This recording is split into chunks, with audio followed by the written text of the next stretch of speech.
নমস্কার বন্ধুরা, শ্রাবণ কথা রিলেটিভ ব্লগে তোমাদের সবাইকে স্বাগত জানাচ্ছি। এখন বাজে সকাল 11টা আর আজকে 11টা থেকে আমি ব্লগটাকে স্টার্ট করছি। এখন যাবো আমি স্নান করে পুজো করে যাবো আমি একটুখানি কলেজে, যেহেতু আজকে আমাদের রেজাল্ট দেবে। মানে রেজাল্ট দিয়েছে আজকে আমরা হাতে পাবো, আগে তো অনলাইনে দেখে নিয়েছি, আর আজকে হচ্ছে হাতে পাবো। তো সবাই 11:30 নাগাদ যাবে, আমি বলেছি 11:30 থেকে 12টার মধ্যে ঢুকে যাবো। এখন বাজে 11টা, তো আমি চান করে পুজো করে রেডি হয়ে বেরিয়ে যেতে পারবো। আর সকালবেলা খাওয়া দাওয়া রান্নাবান্না সব কিছু কমপ্লিট হয়ে গেছে, জাস্ট পুজো দেওয়াটা বাকি আছে। তো চলো আগে রেডি হয়নি, তারপর তোমাদের সামনে আসছি, না হলে আবার ওদিকে দেরি হয়ে যাচ্ছে। করে চলে এসেছি, এখন হাফ রেডি হয়েছি, মানে মাথা আসতেছি আর একটুখানি মুখে ক্রিম দিয়েছি আর কাজলটা পরেছি আর লিপ বাম দিয়েছি, এটুকু পর্যন্ত করেছি। এখন রেডি হব, রেডি হয়ে তারপরে বেরোবো। অনেকটা দেরি হয়ে গেছে, 11:47 অলরেডি বেজে গেছে। 12টার মধ্যে আমাকে এখান থেকে বেরোতেই হবে, নাহলে ওদিকে আবার লেট হয়ে যাবে, বাজারেও একটু কাজ রয়েছে, সেগুলোতেও দেরি হয়ে যাবে। তো দেখো এখন বেরিয়ে পড়েছি, রাস্তায় একটু জ্যাম ছিল আর হাঁটতে গেলে আজকে দেরি হয়ে যেত। আমার বান্ধবী এসে বসে রয়েছে, তার জন্য বাস স্ট্যান্ড থেকে আমি আবার অটো ধরে নিয়েছি, অটো ধরে একদম কলেজের সামনে গিয়ে পৌঁছেছি।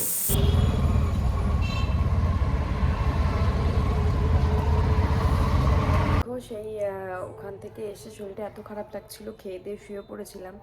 আর এখন বাজে 5:20, এখন ঘুম থেকে উঠলাম না, সন্ধ্যা দেওয়া হয়েছে না, জানলা টান্না কিছু বন্ধ করা হয়েছে, কোনো কিছুই করা হয়নি।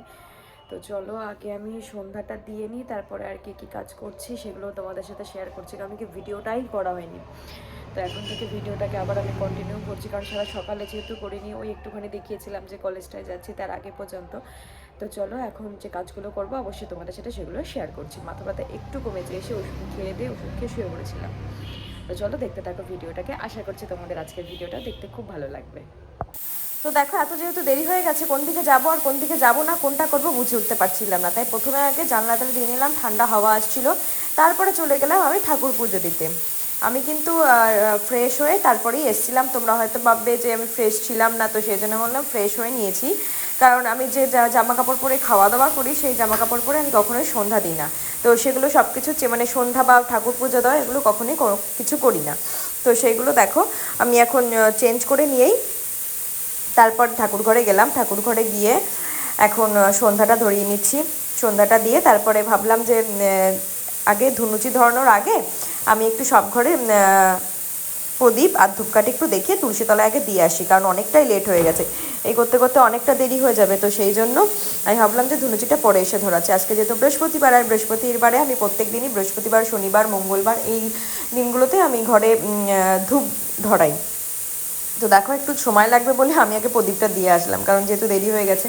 তারপরে সব ঘরে দেখিয়ে তারপরে আমি সারা বাড়িতেও দেখাই, তারপরে সারা বাড়ি দেখালাম। আর দেখতে পাচ্ছ কতটা অন্ধকার হয়ে গেছে, আর এখন তো 5:15 করে বাজলেই এরকম অন্ধকারই হয়ে যায়, তো সেই জন্য আরও দেরিও হয়ে গেছিলো, প্রায় 5:30 হয়ে গেছিলো। তো দেখো আমার এখন সন্ধ্যা দেওয়া মোটামুটি হয়ে গেছে, তুলসীতলাতে প্রদীপ, ধূপকাঠি, ধুনুচি সব কিছুই দেখিয়ে দিয়েছি। আর এখন কাকে দেখাবো জানো, এই দেখো, এই হচ্ছে আমার সব সময়ের সঙ্গী। আমি যেখানে যাব আমার সাথে যাবে, সন্ধ্যা দিতে গেলে ঠাকুর ঘরে যাবে, যখন আমি ওপরে যাব ঠাকুরের বাসন মাজতে আমার সাথে যাবে, রান্নাঘর থাকবো তখন রান্নাঘরে থাকবে, যখন আমি ওয়াশরুমে যাই তখন দরজার বাইরে এসে বসে থাকে, যতক্ষণ না বেরোবো। তো এটা ভীষণই ভালো লাগে। আর দেখো ঘরে এসেও দেখিয়ে দিলাম আমার সন্ধ্যাবতীর ধরানো সব হয়ে গেছে। সন্ধ্যা দিয়ে বারান্দাটা মোটামুটি গোছানো হয়েছে, বাইরের জিনিস ঘরে তুললাম। মানে আজকে এতটা লেট হয়ে যাবে ঘুম থেকে উঠতে সত্যিই বুঝতে পারিনি।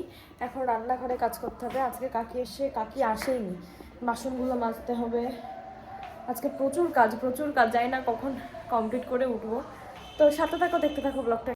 যেদিন তোমাদের ঘরের কাজ দেখাই সেদিনকে তোমাদের এই কাজটা দেখাবো না এমন মনে হয় কোনোদিনও হয়নি। এই যে সেই বাসন, এটা হচ্ছে দুপুরবেলা মানে মেজে দিয়ে গেছিলো কাকি, মানে দুপুরবেলা বলতে সেই সকালের মাজাই ছিল, যেহেতু আজকে দেখলে তোমরা আমি কলেজে গেছিলাম, ওখান থেকে এসে খাওয়া দাওয়া করে শুয়ে পড়েছিলাম, ভালো লাগছিল না বলে সেই বাসন রয়েছে।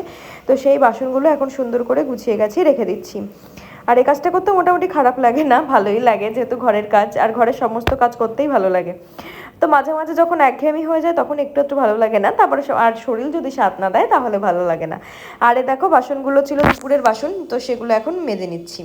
দুপুরে আমাদের সেরকম একটা বাসন হয় না, হয় 3-4টে বাসন মতন ছিল, আমার একটা থালা, ওর একটা থালা, গ্লাস বাটি এগুলো ছিল। তার কারণ আজকে আমার শাশুড়ি মা গেছে বেড়াতে, বাড়িতে নেই, তবে চলে আসবে, তো সেই জন্য আমাদের থালা বাসনগুলোই রয়েছে, তো সেগুলো মেজে নিলাম। ওই 3-4টে জিনিস রেখে দেবো, রাতে আবার লাগবে, সেই জন্য ঝটপট করে মেজে নিলাম। ঘরের কাজ মোটামুটি কমপ্লিট করে এখন আসলাম রান্নাঘরে। আর যখন আমি ওই আসছিলাম বগুড়া থেকে তখন একটা প্যাটিস নিয়ে এসেছিলাম মিওর থেকে, আর এই দেখো একটা কেক নিয়ে এসেছিলাম, কিন্তু কেকটার অবস্থা খারাপ হয়ে গেছে।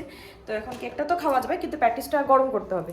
তো এখন প্যাটিসটা গরম বসাবো, আর ভাবছি একটু চা খাবো, মাথাটা খুব ধরেছে। সেই দুপুরবেলা একটুখানি বললাম না যে আজকে ভালো লাগছিল না, মাথা ব্যথা করছিলো, সেই আগে একটু ঘুমানোর পরে একটু কমেছে, কিন্তু তাও পুরোটা কমেনি। তো এখন ভাবছি প্যাটিসটাকে গরম বসাবো, যেহেতু আমাদের মাইক্রোওয়েভ নেই তাই আমি কড়াইতেই গরম করে নেবো, আর খুব সুন্দর গরমও হয়।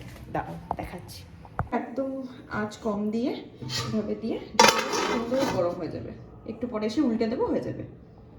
সন্ধ্যাবেলা আবার চা খাবো না সেটা আবার হয় না কি, গরম গরম চা আর সাথে বিস্কুট নিয়ে চলে এসেছি, টোস্ট বিস্কুট। তো আমি যেহেতু দুধ চা খাই, আমার জন্য দুধ চা, ওর জন্য লিকার। তো দেখো চা খেয়ে চায়ের বাসন নিয়ে চলে আসলাম এখন রান্নাঘরে। এখন রান্নাঘরে প্রচুর কাজ রয়েছে, তার আগে মিডিলে একটুখানি লাইভে এসেছিলাম। শরীরটা, মাথাটা ব্যথা করছে, তাছাড়া মোটামুটি শরীরটা ঠিকই ছিল।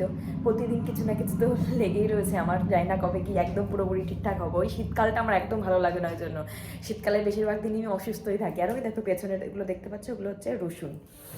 তো চলো এখন বাদ বাকি যে কাজগুলো রয়েছে সেগুলো তোমাদের সাথে একটু শেয়ার করে নিই।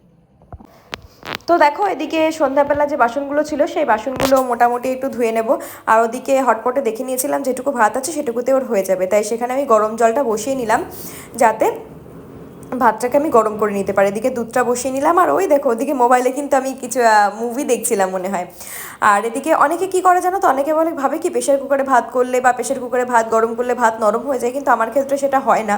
হয়তো অনেকদিন করতে করতে এরকম একটা অভ্যাস হয়ে গেছে। তো আমি হচ্ছে এই যে জলটা গরম হয়ে গেল, দেখো এখন জলটাকে আমি এখন মানে নামাবো, নামিয়ে আমি হটপট থেকে ভাতটা ওর মধ্যে দিয়ে দেবো, দিয়ে জলটা গেলে নেব। তারপরে আবার আমি কিছুক্ষণ একটু আগুনে বসাবো, তারপরে আবার ঠিক হয়ে যায়। যেমন একদম ভাতে মানে হাঁড়িতে করলে যেরকম ভাত হয় একদম ঠিক সেরকম ভাতই হবে, একটু নরম ভাত হয়ে যাবে না বা ভাতটা গলেও যাবে না। তোমরা একটু ট্রাই করে দেখো, একদিন না হলেও দুদিন না হলেও 3 দিনেও ঠিক পারবে। আর এগুলো আমি ছোটোবেলা থেকে মাকে দেখে আসছি, মা এভাবেই ভাত গরম করে শীতকালে, যদি ভাত থেকে যায় এক্সট্রা বা ভাতের সাথে মিশিয়ে দেয়, যে কোনো একটা করে, কিন্তু সেক্ষেত্রে কোনো ভাতই এরকম নরম হয়ে যায় না। আমি প্রেশারে ভাত করলেও কিন্তু মার গেলেই ভাত করি। তো ওদিকে দেখো আমি হটপটটাকেও মেজে নিচ্ছি, তার কারণ আমার বাড়িতে এসে যেই কাজ করুক না কেন সেও তো মানুষ, শীতকালে তো সবারই একটু সমস্যা হয়, তো আমি যদি একটু কিছু করে রাখি তার একটু হলেও হেল্প হবে। তো সেই জন্য ভাবলাম যে একটাই তো জিনিস, ওটা একটু মেজে রাখি। তারপরে দেখো কড়াইটাতে প্যাটিস গরম করেছিলাম, একটু তেল তেল হয়েছিল, তা সকালবেলা ভাবলাম যে ওতেই রান্না করে ফেলবো, হালকা একটু ডলা দিয়ে নিলাম। তারপরে কালকে যেহেতু আমার সারাটা দিন গান শেখানো, ড্রয়িং শেখানো রয়েছে, তো সেই জন্য ভাবলাম কালকে মাংস খাবে বলছে, তাই আমি মাংসের সমস্ত জিনিসগুলো কেটে রাখছি। প্রথমে আলু, পেঁয়াজ, আদা, রসুন যা যা লাগে, আর একটু টমেটো চাটনি করব, আর পেঁয়াজ দিয়ে একটু মুসুরির ডাল করব। আর মুসুরির ডালে পেঁয়াজ, ধনেপাতা, তারপরে জিরে ফোড়ন দিয়ে করলে একটু মানে অনেকটা টেস্টি হয়ে যায় খেতে। আর আমি মুসুরির ডাল, আলু ভাজা, তার সাথে বেগুন ভাজা বা আলু সিদ্ধ কোনো না, বা পাঁপড় ভাজা কোনো একটা হলেই আমার ভীষণ মানে ওতেই যেন ভাত খাওয়া হয়ে যাবে, মাংসের থেকেও ভালো খাই। তো ওইটা করবো একটু সাথে, আর টমেটো চাটনি করব। তো ওগুলো কেটে রাখছি। আর পাশে দেখছো যে ফোনটা রয়েছে, এই ফোনটায় চরকিতে একটা সিরিজ চলছিল যেটা হচ্ছে ভাইরাস। তো ভাবলাম যে ভালোই হবে, তো সত্যি আমি যেটুকু পর্যন্ত দেখেছি সেটুকু পর্যন্ত আমার ভালোই লেগেছে, খারাপ লাগেনি। তো ওখানে ওটা দেখছি, আর এদিকে পেঁয়াজটা কেটে নিচ্ছি। আর যে কোনো মুরগির মাংসতে না আমি একটু পেঁয়াজটা বেশিই দিই, তোমরা কি করো জানি না, আমার একটু পেঁয়াজটা বেশিই লাগে। সে যে কোনো রান্নাতেই বলো, আমি একটু মানে ধরো মাছের কোনো ঝাল করলাম সেটা তো একটু পেঁয়াজ দিই আমি একটু বেশি, মানে যতটা লাগে তার থেকে আমার একটুখানি বেশি হয়ে যায়। আর একটু মিষ্টি মিষ্টি লাগে, আমি একটু মিষ্টি মিষ্টি যেহেতু ভালো খাই সেই জন্য।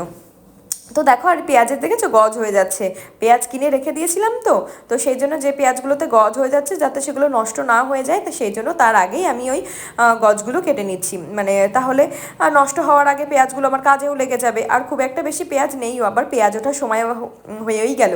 আমি প্রায় 10-12 কিলো মতন পেঁয়াজ মানে আগে থেকে কিনে রেখে দিই, সেটাই মোটামুটি আমার 1 বছর চলে যায়। আর রসুনটাও তাই, আমার বাবাও তাই করে, মানে বললাম না সব কিছু ওই বাড়ির থেকে মোটামুটি শেখা।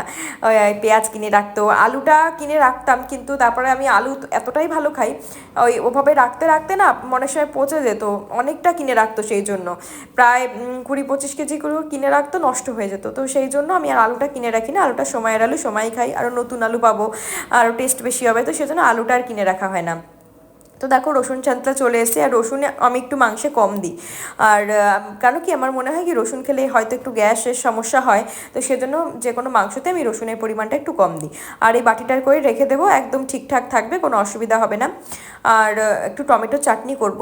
আমি একটু মিষ্টি টমেটোটা মানে মিষ্টি যে চাটনিটা হয় সেটা ভালো খাই, আর ও মিষ্টিটা খুব একটা বেশি পছন্দ করে না, তাই ওর জন্য একটু ঝাল ঝাল করে দেবো।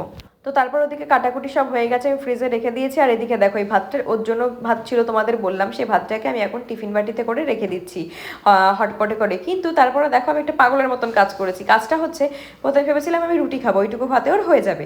তারপরে এখন কি মনে হলো হট করে, না আমি আবার ভাত খাবো, তাই আবার ভাত বসালাম। একবারে করলেই কিন্তু হয়ে যায়, আমার এই খাটনিটা কম হয়। কিন্তু ওই যে আমার মানে পাগলের মতন যখন যেটা চায় তখন সেটাই করে খেতে ইচ্ছা করে। তো সেই সময় মনে হচ্ছিল রুটি খাবো, কিছুক্ষণে 10 মিনিটের মধ্যে আমার মনে হয়েছে না আর রুটি খাবো না, ভাত খাবো। তো আবার ওদিকে ভাত বসিয়ে দেওয়া হলো।